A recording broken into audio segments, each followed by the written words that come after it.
മലയാള cinema പ്രേമികൾക്ക് ഏറെ പ്രിയപ്പെട്ട നിരവധി സിനിമകൾ തൂലിക ചലിപ്പിച്ച തിരക്കഥാകൃത്താണ് കല്ലു ഡെന്നീസ്. മോഹൻലാൽ, മമ്മൂട്ടി, സുരേഷ് ഗോപി, ജഗദീഷ് തുടങ്ങിയവർക്കൊപ്പം നിരവധി ഹിറ്റ് സിനിമകൾ അദ്ദേഹം ചെയ്തിട്ടുണ്ട്.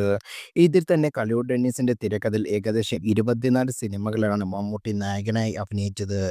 ഇപ്പോഴത്തെ മമ്മൂട്ടി, കല്ലു ഡെന്നീസ്, ജോഷി കൂട്ടുകെട്ടി സിനിമാക്കാർക്കിടയിൽ എറണാകുളം ബിൽസ് എന്നറിയപ്പെടുന്ന തുടങ്ങിയതിന്റെ കഥ വിവരിക്കുകയാണ് കല്ലു ഡെന്നീസ്.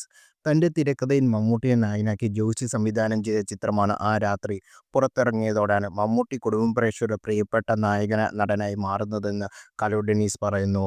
തങ്ങളുടെ സങ്കല്പത്തിലെ ഭർത്താവിന്റെ നേർസ്വരൂപമായിട്ടാണ് മമ്മൂട്ടിയുടെ ആ കഥാപാത്രത്തെ അന്നത്തെ സ്ത്രീ സമൂഹം കണ്ടിരുന്നത്.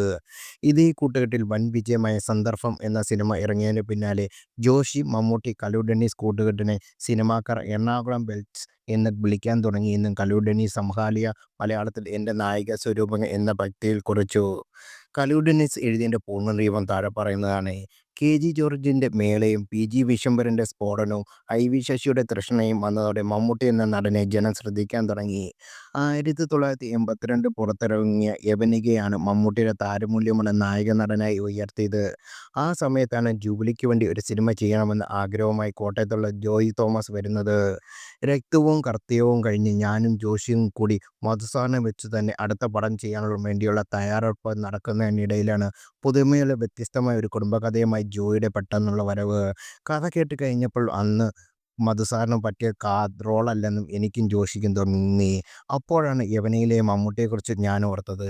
ഈ റോൾ നമുക്ക് മമ്മൂട്ടിയെ കൊണ്ട് ചെയ്താലോ? യവനികയിൽ അയാൾ നല്ല പേരാണ്. ഞാൻ പറഞ്ഞു.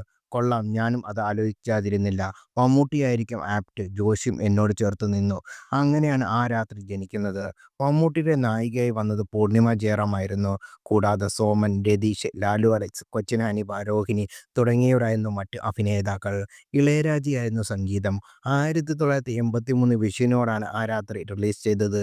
ചിത്രം വലിയ പ്രേക്ഷക പിടിച്ചുപറ്റുകയും ചെയ്തു. ഇത് ചിത്രത്തിലൂടെയാണ് മമ്മൂട്ടി കുടുംബ പ്രേക്ഷകരുടെ പ്രിയപ്പെട്ട നായക നടനായി മാറുന്നത്.